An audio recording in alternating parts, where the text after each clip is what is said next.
Awesome. Happy Thursday. I see everyone coming in the room. And while that's happening, I'm going to pull up a little presentation that we'll use to intro us off while everyone's slowly trickling in. Very excited for the panel today for unlocking UGC ad performance on Instagram and TikTok. If you're in the room already, feel free to light up the chat, say hello. I love to hear where everyone's tuning in from as well.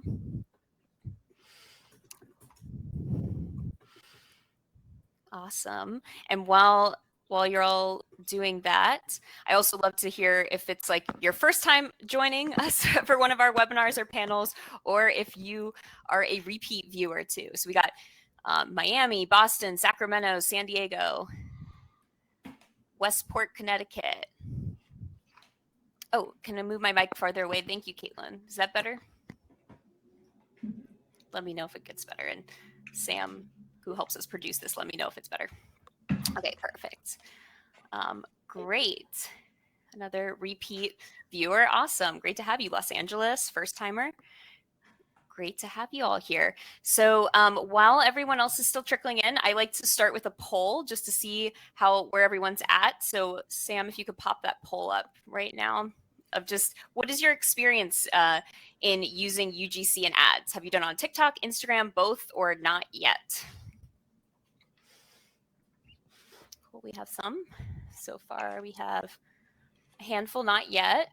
Both seems to be winning out. I know we're going to obviously do a deep dive into this category, but we work with so many different brands, and like I feel like some of them have been using UGC forever and just starting to even dabble into the ad space, which is such a big channel. But then there's some that are pros that I know are also joining as well. So we're going to try to cover kind of a span so that we can get maybe more beginner questions along with a little bit more in-depth questions as well. Awesome. Cool. So to kick things off, I just wanted to give a shout out for this panel. It's brought to you by MarketerHire and Statusphere. And just to give a little bit of background, MarketerHire is the leading network of pre-vetted freelance marketers matched to your business needs. And so if you're looking for experts in the marketing space, they're the place to go. So if you're looking for growth marketers, paid ads marketers, SEO, expert assistants, fractional CMOs, email marketers, or content marketers, be sure to check them out.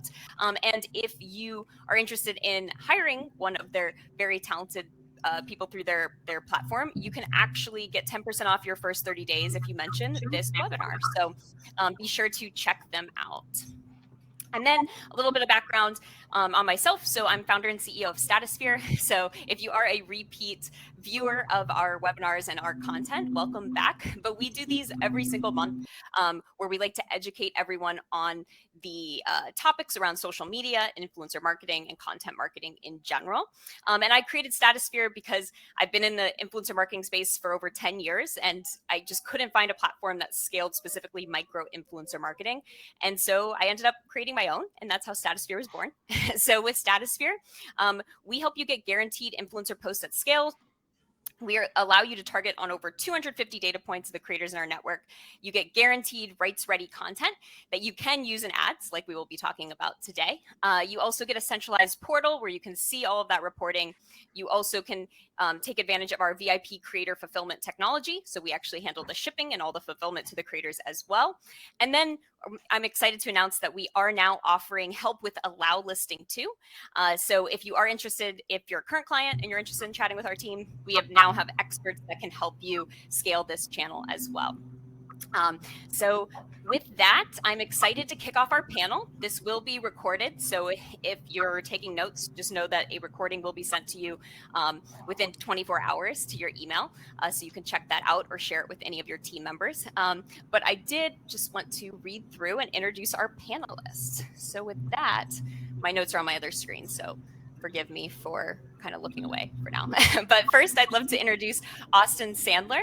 Austin Sandler is a full stack marketing strategist who uses performance channels with creative, tech, and data to help brands scale profitably.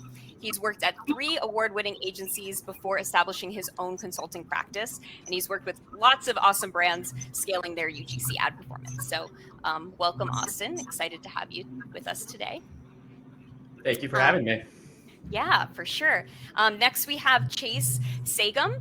He is the co-founder and CMO of Viori Beauty, which is a really, really cool product. It's a shampoo, bar, and conditioner company, so very eco-friendly, where you're not using any plastics. I actually personally use it, so not a plug. I actually really love the product, and they are one of our clients at Statusphere. So it's been really cool watching them scale their influencer strategies. But Chase has a very extensive background. He founded Sagum, a digital agency focused on e-commerce brands on the West Coast, and he previously co-founded bestcompany.com. So he has really great experience with scaling B2C UGC ads as well. And then lastly, but certainly not least, we have Sinead Norenius-Raniere. She is the Vice President of Product Management at Cision, where she leads a dynamic team dedicated to revolutionizing the way PR and communication teams engage and collaborate with content creators and influencers. Throughout her career, she has been a guiding force for brands, offering innovative counsel on influencer marketing and social strategies that propel and foster growth. So she has had roles including the VP of product at Velasys, where she focused on influencer and paid social, and the VP of business development at Women's Marketing Inc. So we have a really big, great panel of heavy hitters here, as you can tell. So I'm excited to jump in, and I want to start allowing you all to just give any intros that I missed. So feel free to do that. I'd love to hear also your favorite social channel. And then I think we should kick off by how you define what UGC is as well. So I'll go in order of how you guys are on the screen. So Sinead, if you want to kick things off. Oh, great. Thanks. Good morning, everybody. As Kristen said, I have been in this industry a long time and love it, clearly. I can also say that a little bit of my background is that I started out as an OG blogger back when in 2007.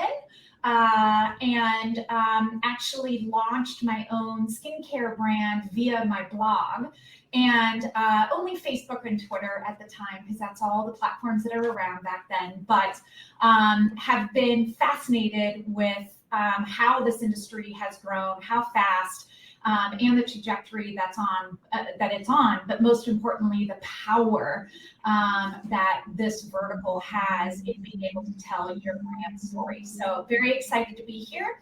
And in terms of how I define user-generated content, obviously, it is the content that I believe that influencers and creators generate, but most importantly, also even consumers. Your own consumers can be your biggest advocates and your biggest word of mouth marketing tool in the world. So it's about the content and the recommendations and that content that's being produced by those really vocal advocates for your brand.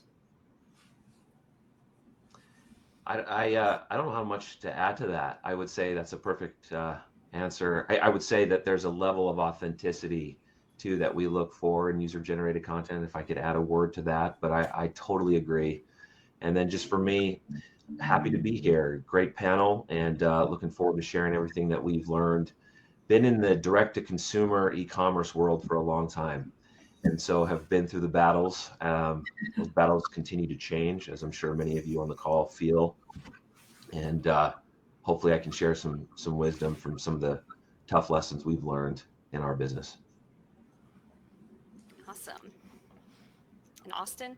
Honestly, not too much to add. Those were both great answers. And just to echo what Chase was saying, the industry is constantly changing. It's very dynamic. So just excited to share kind of what we've seen over the last few years as things changed in the e-com world, especially with UGC.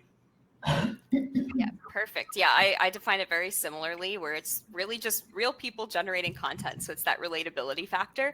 And I think to jump into the next question, so in terms of your experience, because there's so many different ways you can use UGC in ads. For this purposes of this panel today, I think we're going to really focus on TikTok and Instagram as the main two. But even within those two, there's a lot that you can do. There's Allowlisting, what some people call it, branded content ads, Spark ads. All of those are very similar. Then you have your traditional ads on both Instagram and TikTok. I'd love to hear each of you what your experience or where your expertise lies, and if you have a favorite of the channels in general that you've worked with. So Sinead, you want to go? Okay, start that way again. Sure. My expertise would be on Facebook and Instagram. Starting to play more in TikTok, but definitely I'm OG, as I said. Like that's where I started. So I've run campaigns for some of the largest CPG companies in the world, down to large, direct-to-consumer brands as well, leveraging UGC content, obviously, in paid ads. But we were talking a little bit earlier, and I'd love your audience to know, I mean, when you think about the pain that it takes or it took to be able to do what we call Allowlisting now, there's so many incredible and easier ways to be able to get this UGC content out versus what we used to do, even just 7 years ago. So. Mm-hmm. Yeah, for sure. And Allowlisting, for any of our beginners on the call too, it's the concept of allowing so if a creator posts about your content, you can actually run ads through their account. And Sinead, if you want to elaborate on that at all as well. Sure. I think what I should do quickly is, especially when it comes to Facebook and Instagram, because TikTok has their own definitions, but they are a little bit similar. So if the audience is a little confused, you're not alone. We even struggle with it sometimes. So there's branded content on Facebook. That is basically, you'll hear people talking about it as boosting. So that's tapping into branded content. And it will say in Instagram, it'll say paid partnership. So when you see that, that's typically a branded content ad. Then there's partnership ads. So partnership ads is, it provides brands with the access needed to both amplify existing creative posts and create new ads under the creator's identity. And in that case, it will say sponsored. So you've seen that, right? Then there's Allowlisting. This is kind of like the creme de la creme. It's also known as advertising access. And Allowlisting provides a brand with the same level access that branded content ads does, but then some. It allows the advertiser basically like unhindered access to create and leverage influencer handles, content, and what I love most importantly that people do not leverage enough is the creators' audiences. And we'll probably talk more about this, but that is the jewel. So I'm obviously a huge fan of Allowlisting. However, it can be a little cumbersome. It's a little bit more complex, but man, if you can tap into that and either then work with companies like MarketerHire, if you're unsure, you've got to tap into that because that's where the magic juice is, really. So I hope that kind of just helps give a little bit of definition of the different types of ads in Facebook and Instagram. Yeah, thank you. That was probably one of the most concise ones for how confusing it is. Definition. So yeah, Chase, I'd love to hear more about which channels you're working on, and then maybe if you can give the definitions on the TikTok side. Sure. As well. Yeah, sure. So full disclaimer, obviously, every one of us on this call are in different categories, different industries. Maybe some of us overlap with each other, so it's important to like a financial advisor would say, take these words wisely. But for us, we're a consumer packaged good D2C brand that also plays in retail. So we have some unique experiences and situations that we have to work through. For us, we do spend significantly on TikTok and Instagram, but I'd say it's approximately currently about a 60-40 split. 60% of our spend going towards Instagram in those environments, and specifically on stories and reels with our targeting. What we are finding, just a few things, in our case, for whatever reason, our running ads from our brand it seems to work the best, as opposed through to a partnership type of situation or anything like that. However, that's still to be tested and to be learned. I will say that one thing that we're finding is that we're having to go through a lot of UGC creatives weekly. At any given time, we're testing between 30 and 40 different creatives inside of our ad accounts. And we're constantly weeding through, finding new winners, adding budget to those winners. So it creates a demand for us to continue to just constant outreach, which is, plug for Statusphere is absolutely key to that for us. When we do find creatives, we try to learn from those and take those learnings in terms of advice and feedback back to other creators that we're working with. But we're finding pretty high turnover. I will say in our case too, when a creative works, it tends to fatigue a little bit quicker than we'd like. We'll see a really good UGC video perform extremely well for us, those top 10% performers for like 30 to 60 days before it starts to fizzle out. And we don't exactly know the answer to that as to why, but we've built a system around that to just kind of keep feeding that and keep that coming in. So that's been something that's worked for us. From a performance standpoint overall, I will say Instagram still does better for us from a return on ad spend perspective than TikTok. However, there's a lot of correlative benefits we get by running the TikTok ads, which is why we keep our budgets there. We can't see visibility-wise all of the causative direct performance, but we can see other factors that are growing in the business, particularly sales revenue, when we spike spends there in certain areas. So we like to invest in both. Awesome. Yeah, I feel like it's so interesting how different brands are. I have noticed a lot of brands still are splitting it, but that TikTok, it's just a harder nut to crack from an from tracking perspective. The tracking is just not as easy to track. Instagram still has its problems, but TikTok still feels like a little bit behind there. But yeah, Austin, I'd love to hear about your experience of which channels. I mean, you work with so many different brands, and if you notice any trends of your favorite ones. And then I know right before we jumped on here, we were all chatting, and I would love for you to tell the story too about the content that surprisingly performed best with one of your clients. Definitely. So just to kind of set the stage, I think it's easier for brands to start on Instagram. It's just because it's the legacy player. A lot of people are kind of more familiar with it. It's easier to kind of set it and go. TikTok is still kind of at that learning curve where I think they're doing a great job. They have a very strong team. As you guys mentioned, they're working on improving attribution. They're working on proving how the algorithm works. And I think it's just like all major social platforms, they're just going through their growing pains. And I think they're continuing to get stronger as they are.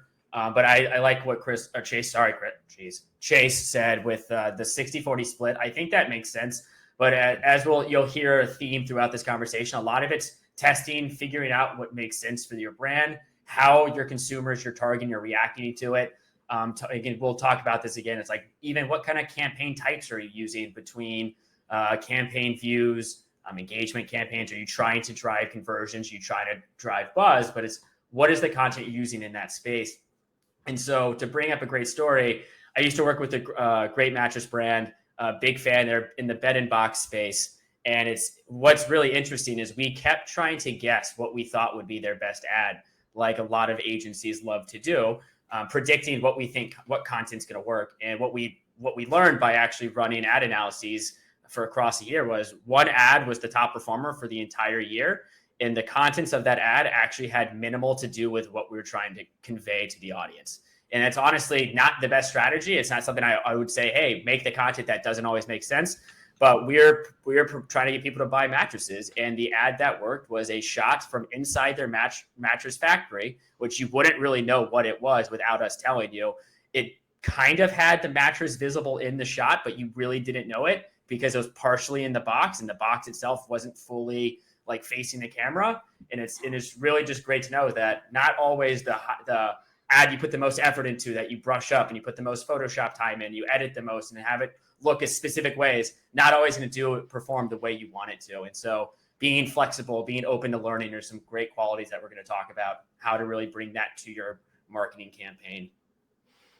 Yeah, absolutely. And I know we were talking about this before we all jumped on, but this is very similar on our side as well. We all joke that brands will see a bunch of content coming into their Statusphere portal and they'll be like, oh, the box is ripped in this. We need the creator to repost. And then it starts going viral. And they're like, just kidding. That's a great piece of content. Leave it. Right. You know, it's like, it's not always about the actual contents of it. It just needs to hit the right note. And that like authenticity piece, I think actually leads to, you know, better results as well. And I think one thing we all said is we've been doing collectively for, I don't know, collectively all of us 10 plus years, and we still can't guess what piece of content is going to perform no matter what. Always right? surprised. Always surprised. Always surprised. On that note, I'm curious if there are any, like from a content type perspective, when you're creating the creative briefs for the creators. I guess actually, Chase, I think I'll direct this question to you because I know that it works with that. And you were saying that you like see what's performing, then you iterate your campaigns to get more of that content. Any more insights on if you found any types that work better, like unboxings versus showing their face versus in use, or how definitely love to share this. So the first thing I think about that I've learned a hard lesson through with creators and influencers is that when I give them a script, it's almost like a structure to work within and a set of recommendations, and I try to make it very clear that that's what it is, because I want the creator to try something crazy if they feel so inclined. I think that's very important. I'm never going to pretend to know more than the creator does, particularly for her or his audience. So when I give a script, it's sort of like, hey, here's what's working. Here's what we found to work. Here's what we like. There is a couple exceptions in our case. Being a beauty brand, we tend to have one or two visual shots that we know we can see, we've been able to prove through data, sure, but also they're important in terms of telling the story of our brand. So just give you an example, not to over pitch Viori to all of you in case any of you are looking for shampoo, but the way our packaging is set up is very beautiful. It's in an accordion. So when you open up the accordion, it sort of has this beautiful presentation like a flower that showcases the shampoo. And people love that. And that's a shot that we know that if you put it in the shot somewhere, creator X, the video is going to do a little bit better. So we do have some advice that we do in the script, but it's more centered around a shot that we can see, almost like a director in a movie. Like we know that this will be helpful, but I can't emphasize enough. You don't want to over script. One, the creators will feel, you'll sort of cramp on their style. They won't know how to be creative when you start to box them in. But you can give them a foundation to work with.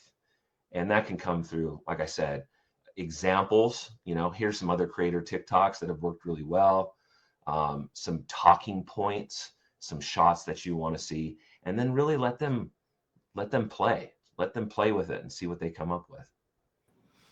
Yeah, absolutely. I was going to say, Chase, your campaign has performed. I mean, you've had such significant success in terms of when we compare it even to other campaigns that we run at Statusphere. And I feel like it's because you don't overly art direct, right? You like give them what's working and you let them do their thing, right? And then you can find more of what's working. And I feel like you've done a really great job with that. On that note, Sinead, you were coming off mute. Did you have a Oh no, I was just hoping. Oh no, you're just getting ready. Background. I was going to ask though, Sinead, in terms of your experience, what do you think are the biggest mistakes that people make in terms of running UGC ads? Sorry, I must have blipped. Did it cut out?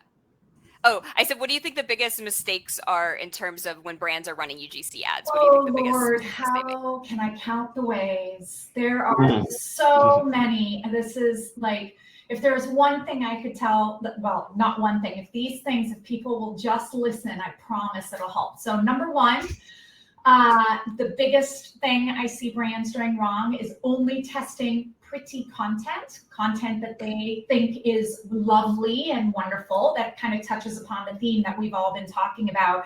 Sometimes the content where you go, does the best. And you know what? Don't fight it. So only testing pretty content. I would say not testing enough ads. They'll do 2 or 3 ads and test that. A lot like Chase had said, we sometimes would test 30, 40, 50 pieces of content over 12, 13 influencers, multiple audiences. We just load it up and let the algorithms find it, right?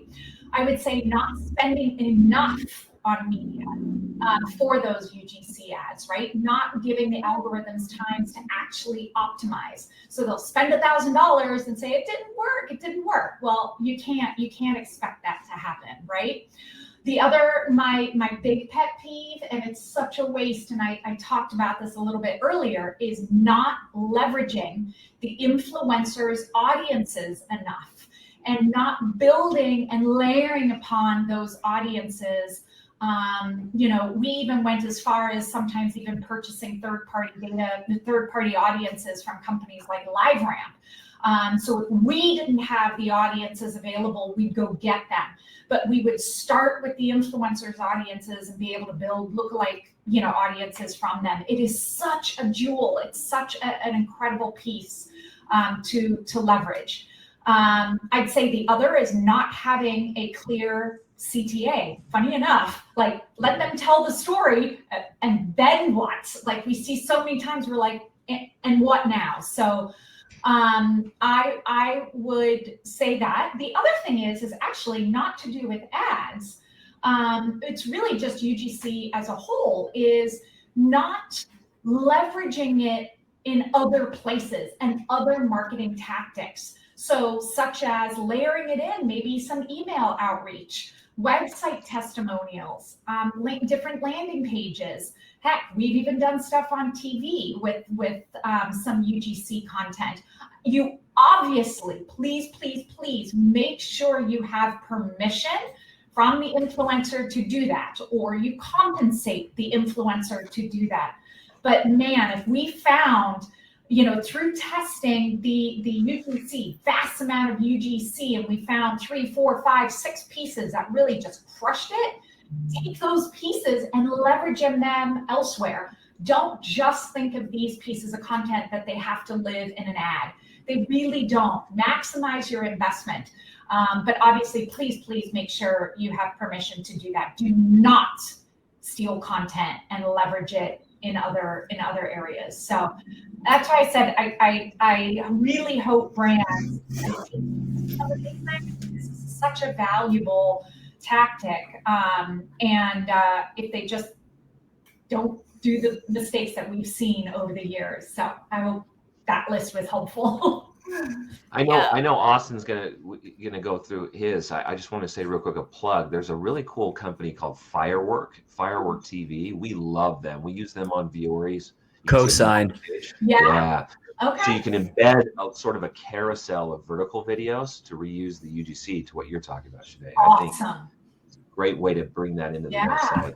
Thanks for that. See, we all learn from each other. I love it. Yes, yeah, that's awesome. I was gonna say, I wanted to hear, Austin, also what your thoughts were in terms of the biggest mistakes you think brands make.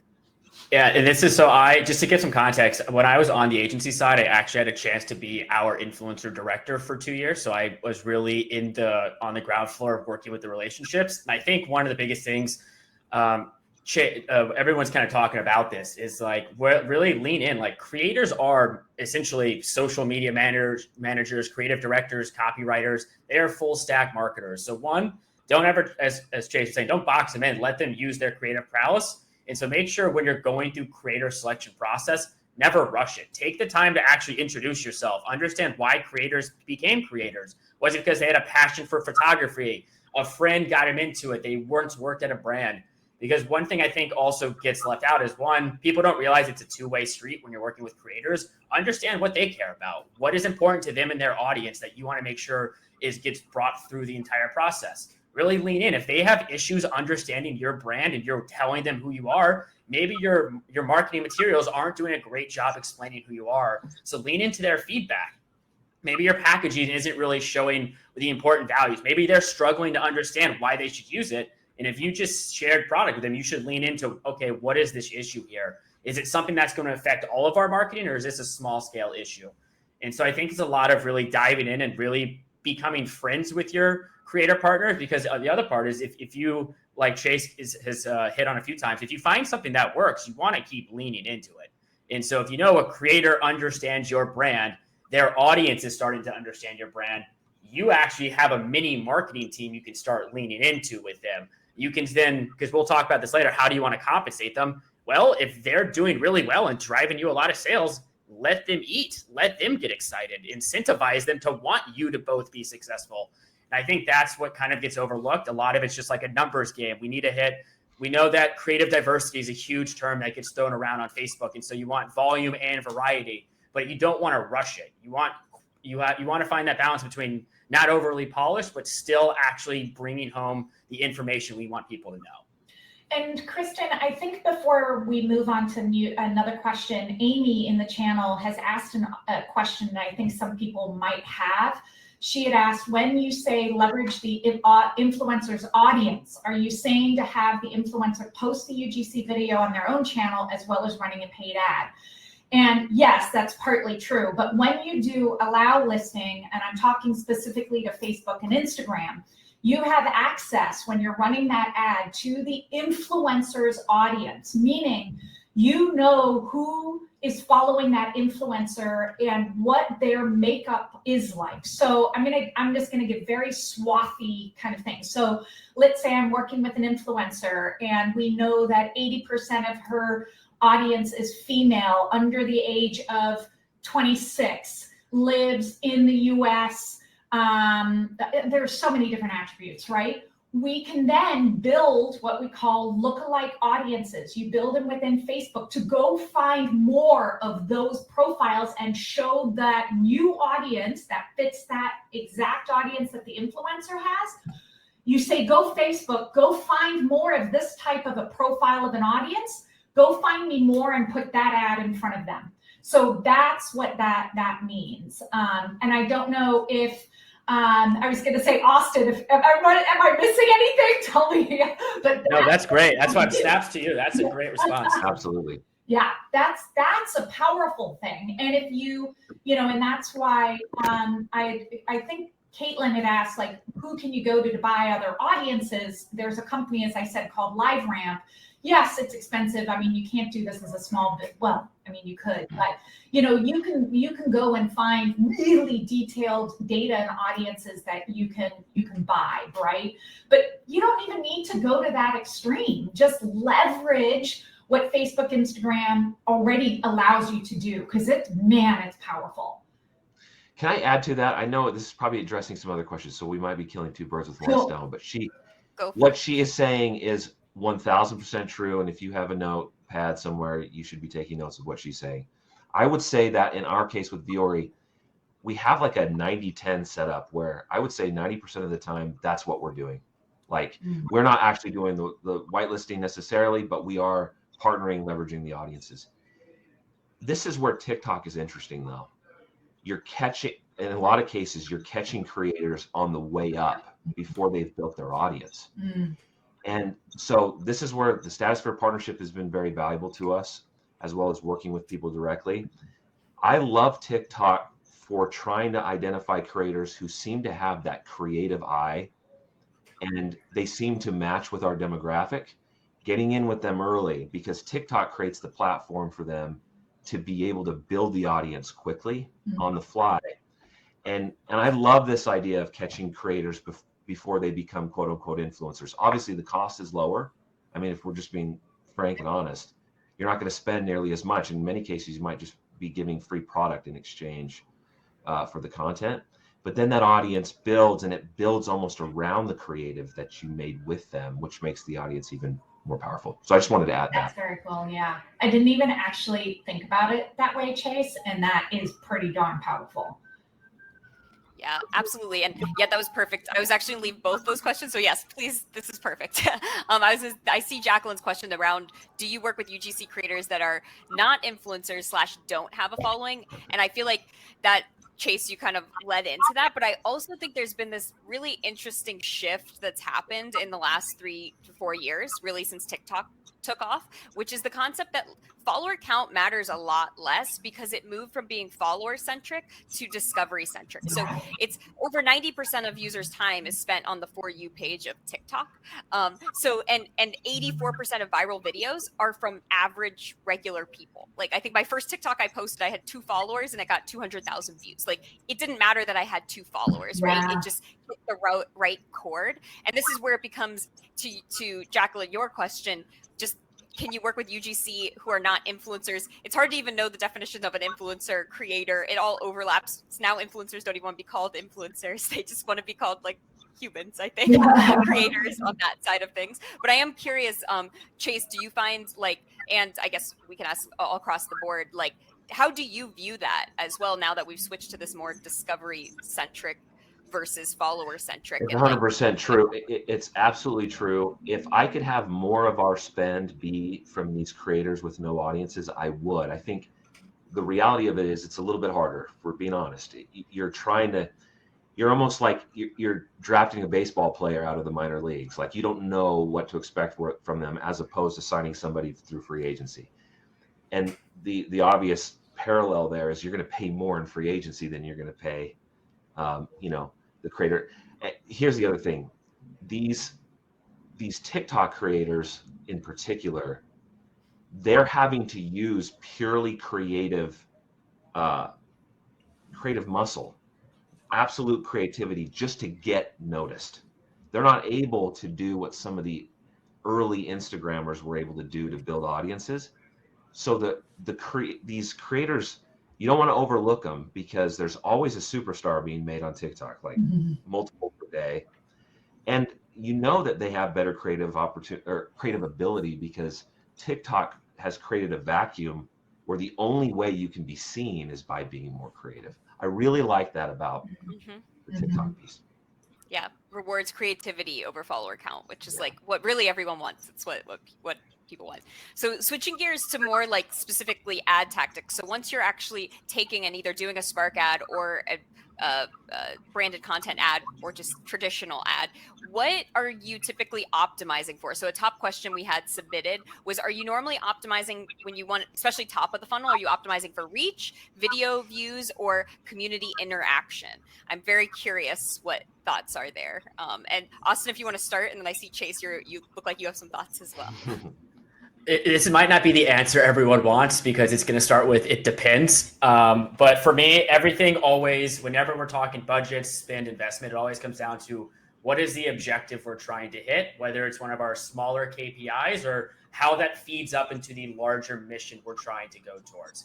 And so that's where I don't think there's necessarily the only wrong answers I usually see here are the campaigns that just don't flow with the rest of the objectives. So if there's really good value you can use of any campaign as long as you're aligning the content you're using with it and the message you're trying to get across and where you're pushing those people, as we're talking about with call to actions, and what do you want them to do with it. And so you can have success with a reach campaign if you have a low budget and you just want to get some wheels turning them ahead of a product launch, and then you can use that to then target people who saw the ad. And so just understanding the tactics within the tactics, I think, can help you really understand, all right, like, yes, you obviously want to always build the campaigns that provide you the most down the funnel success. But when you're at the very top of the funnel, you're so far away. So it's, what is that next step we can get them to? So for me, it's like, how can we get the highest quality engagement? So similar to how we were just talking about creators versus influencers, creators are trying to build their own high quality organic followers. Same thing. We want the same high quality watchers on our videos. So then we can have people who are curious and interested then be pushed down. Maybe they get added to an email list. They get added to an SMS campaign. They get added to essentially somewhere else where they can continue experiencing becoming what I always like to say is a brand lover or a loyal brand member from the consumer side. I'm going to give you a little bit of inside baseball. Hopefully my co-founders at Viori don't hate me for this. Hopefully they're not listening. No. So our world's a little bit different. We're a lower AOV consumer packaged good product. So there's probably a lot of specifics as to why this works because of the category we're in. But in our case, we run, many UGC ads at a time, all conversion optimized around the purchase. We spend a lot. So essentially it is top of funnel because it's reaching new audiences. And a little insider tip, and this has at least worked for us, the creatives, for whatever reason, particularly this is with Meta, not necessarily TikTok, with Meta and Instagram, the AI has gotten so good with the top of funnel targeting on conversions that we have found a correlation between the attributes of the person in the UGC with who they're magically targeting up to in a broad targeting set. So we will literally run 50 different ad creatives, all with the same targeting, broad to every woman in North America. And what we will find is that a 3C, brown hair type, multi-ethnic, 35-year-old woman as the creator, it will actually target to those same people automatically without us having to. It's insane. So that's a big part of our strategy, and it's allowed us to just run, honestly, purchase return on ad spend as our top of funnel. And again, back to Austin's point, that's what works for us. It's not going to work for everybody, but that's what we've found. I was like, that's huge. And I feel like it's so interesting to actually hear that. I feel like so few brands probably actually run them the way you did and we're able to correlate that way. But I feel like that actually really speaks to what we were actually talking before we jumped on the call, which is why does UGC work? It's because of the relatability to the audiences. And there's one stat I'm actually going to read over here that Meta did a study and said that there was an 84% likelihood that self-recorded mobile shot creative outperformed studio shot creative. Yep. And they were saying that there's more and more studies that are going around this, but it's like that raw. And is it the trust factor? Is it because they see themselves in the content? It's probably a combination of both. But I would love to, continue our conversation we had earlier and share it with everyone here about what we were all talking about with, do you think, I think Chase, you asked the question, like, do you think it's the trust? Like, why do you think that UGC keeps over and over again proving it performs better than studio shot photography? And Sinead, do you want to start with that? I mean, I think at the end of the day, people want to see what it looks like in real life and what it's really going to do. We see this, with influencer fatigue. People are tired of the over-polished, picture-perfect flat lay or whatever it is.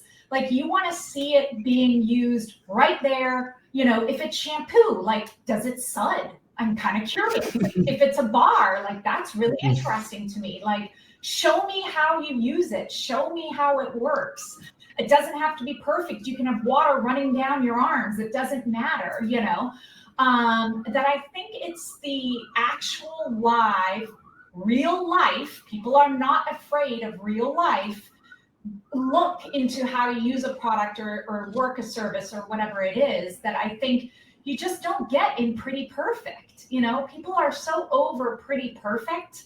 We see it in magazines. We see it on TV. Like, in a way, social is an escape for that, for a little bit of reality too. Now, is a lot of what is in social curated? Absolutely. I'm not denying that. But when it comes to understanding, learning about a product, consumers want to see all of the sides of it. Let's see it, how it works. Like, if I think about, we have to do a lot of demonstrative products. So like before and afters, like steam cleaners, like show that stuff in real life, like steam it. Let's show a dirty bathroom. Like, people love that, love it. Absolutely. I feel like that's the first thing I go on TikTok to see real people using it. Even if I see an ad, I got to go see the UGC to like make sure I actually want to buy it. So I think that really is the sweet spot with it. Austin, it looked like did you have something to add there? Just from like a neurological perspective, we always say it takes like 7 touch points for a brand to really make a great impression with a consumer. And I feel like if you just hit them with the same content over and over again, it counts. Yes, it was 14 ads, but it really was 2 impressions you made. It wasn't 7 different ones. And so that's why I love Sinead, Chase, everyone really going at it. It's that volume and variety that you want to make sure you're sharing all angles. People have different perspectives. People have different unique life experiences. You want to make sure you're making everything easily digestible for everyone who's going to be seeing what you're putting out there. Which is also, Kristen, I think one of the reasons why, I know we're talking about UGC ads specifically, but I think we should also zoom back and also just talk about UGC period, right? Because a lot of the time we would work with brands and they would just do a specific activation. So they want to go in, blitz, and then they're out. And I think that is not a great approach. I think a brand should look at UGC, so the development of user-generated content, on an ongoing basis. I always say, fill that funnel. Keep making that funnel be your microphone. It's got to constantly be talking and echoing out into the world, right? So your user-generated, like generating content strategy should be always on. And that's why it is great that companies like you, like Statusphere, right, that have the ability for small companies even to be able to have an always on strategy when it comes to UGC, because people are constantly looking. And I know I always want to see, what are people talking about the product today? Not 6 months ago when I might have missed an ad drop. I want to see what people are talking about today. So if you do your UGC content and have it be an always on strategy, then you can take pieces all the time and weave it into your ads year round. And you eliminate the whole theory around like these constant big activations. You pull in, you pull out, you pull in, you pull out. Like it just, to me, that's a waste. Like, figure out a longer term strategy, an always on strategy that you're constantly learning and tweaking versus, you know, as I said, I've worked with some of these large brands and they come in and it's like a month pump and then they're out. And I'm like, well, are we going to take those learnings and let's like keep going? And they're like, we're out. And it seems like a lost opportunity to me. So Great. Yeah, I just kind of feel like, regardless of talking about advertising, I think we take a step back and also look at making sure that you're constantly being talked about out there as well. Great point. Absolutely. I was going to say, like, I feel like that's a conversation we're always having with our brands is like, you're wasting money by only doing it for a short period of time, because all those learnings you now can't apply and make it better for the next time around. I mean, anyone who's sold marketing knows this is the crux. Like, there's no silver bullet. You can't just run something for 1 month. Like, these big brands that have super success have been doing it for years and learning and iterating with it. I think also a term I've been hearing a lot is that building a content engine for your brand. I mean, content is king. I mean, I think, Chase, you were mentioning the ad fatigue. I mean, you're constantly having to have a library of content to pull from. So you need to figure out how to build a scalable one with that. I am curious, do you guys feel like there's any difference between when you're getting these library of ad content and you're deciding whether to maybe spark the content or maybe put it on your own feed versus putting it on, like, seeing it on the creator's feed? Do you all, this is a hot topic that was also asked by some of the attendees, do you see them one and the same, or are you particular about what goes on, you know, let's say Chase Viori's feed versus, like, you're okay with a creator posting it but you won't cross them? Because I've seen different brands. Obviously, I know it's different for everyone, but I am curious your all perspectives, and also, Austin, if you hear that with different brands. But Chase, I can maybe speak to that on the Viori side. We have a very interesting group, and our group is very sensitive to our brand, as they should be. We have a very important story kind of behind our brand with the Red Yeah women in Longsheng, and so we have to be very careful about how we talk about things, and how we show things. Instagram is very much like a presentation to the world for us. So our Instagram account is heavily guarded by our brand people. And so very little UGC makes its way to the Instagram account. However, with TikTok, we leave it wide open. We let everything on TikTok. And so we definitely use all the UGC, reuse it on TikTok. I don't know if that directly answers the question, but we kind of look at the different social platforms as having a different strategic purpose for our brand. And Instagram is very much like, how do we present ourselves to our retail partners? How do we present ourselves to PR outlets and, you know, news outlets, things of that nature. Yeah, absolutely. And I will say, just anecdotally talking to our clients, that's similar to what we hear. But yeah, I love having more brands just talk about it, because every brand is different. But I think it's good to hear how different brands look at that and how they look at Instagram versus TikTok. Austin, I see you nodding. Do you have any thoughts on that? I definitely agree with Chase that you want to make sure that, because so many different people can come to your Instagram page from so many places, that you want to make sure you have it be presentable so that you have some unique style. I manage some, in a side life, I manage some like viral Instagram accounts on the organic side. And that's something that's really important to us, to make sure the feed is always looking a specific way, just so there's uniformity with it. But then on the flip side, where just growing up in the performance D2C world was always about, what are the small ways you could do an MVP test before you really put money behind something. And so we would recommend to some of our clients, like, hey, we know you don't want to use much of the rest of this month's budget towards this. What if we drop it on Instagram organically, see what the response rate is, see how people react to it, and then use that to see, one, let's roll it out across the full marketing portfolio, or two, based off what we dropped, we might need to tweak it a little bit because we didn't get the feedback we wanted. And so that was the other way of using it, where there's less brand restrictions on it. Smart. Yeah. Absolutely. And Sinead, I know you've worked with some brands at all different sizes, and so some have legal, some have all sorts of stuff. So. It really depends on the strategy of how they are using their own platforms. I've seen, some brands where their entire Instagram is UGC, right? Because that's their strategy. I totally respect and understand what Chase is saying on his, especially because he's also thinking about presenting to retailers. Maybe it's the one channel, like what Chase was saying, where you can control the narrative and make sure the right messaging is presented. So you use it all different ways.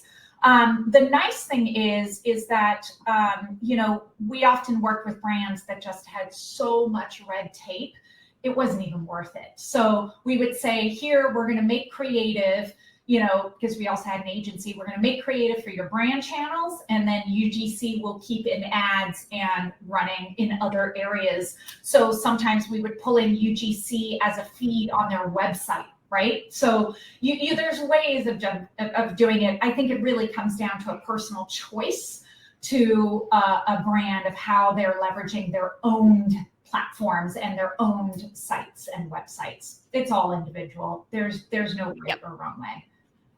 Yeah, absolutely. We see some brands repost every piece of content, and then some are like 1 out of 100, right? It just depends on how they view that. So as we get to the end of our hour here, which it just flew by, I would love to hear if there's anything that you had in your notes for all three of you that you feel like we missed that you'd like to share. And while you're doing that, I'll also skim through these questions to see if there's any questions that people put in the chat that we can answer as well. So do any three of you have anything burning that you wanted to add? We touched a little bit upon it. I would say, as you venture into producing UGC content, I would say, for smaller brands especially, if you don't have the ability to scale it inside, which it's really hard to do by yourself, to definitely look at working with companies such as Statusphere. There's so much efficiency that you can gain that allows you to move faster, even though there's an investment, but it allows you to move faster because Statusphere has worked with such a wide variety of brands. It's why even I, as an agency before, not at Cision, but before, still relied on Statusphere. Did I have an unlimited amount of people at my disposal? Yes. Wasn't worth my time. So outsource what you need to be able to get to that scale. Don't look at it always as, God, we're going to spend X amount to get out X amount of products to influencers. Take that money and think about how you would have to hire people to be able to do that. And it's oftentimes not worth it. The other thing I would then emphasize is make sure that you are a very good partner to creators by providing really great briefs, objectives, guidance, like Chase was saying. Give them guidance. Tell them what has worked in the past, what hasn't. But the most important thing is allowing for that creative flexibility, because you as a brand want that, because you want to be able to test it, and let go of this like thought that you have to control everything, because you will be at a disadvantage in this world, in this world of social and advertising. I promise you that if you retain and expect full control, you're seriously not even getting off the start line. So I would just kind of consider those things as well. To add to that, one of the things I'm really kind of giddy about is that over the history of our business, just in the last 5 years, there have been 3 creators we've worked with that we know of that were nobodies and have since been on national TV advertisements with major brands. Wow.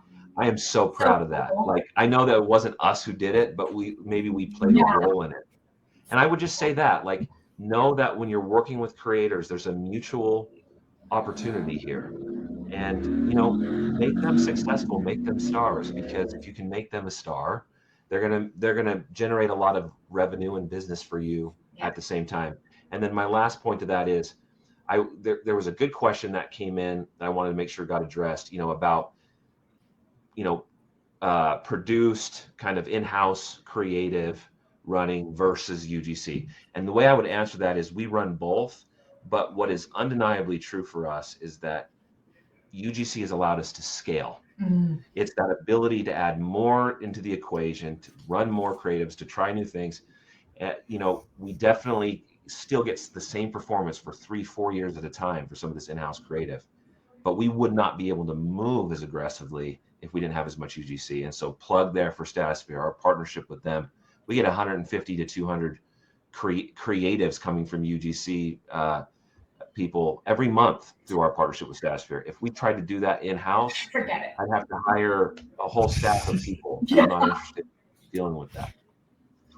Oh, well, thank you for the plug. I appreciate it. We love working with you both. Austin, is there anything in your notes that you'd love to add?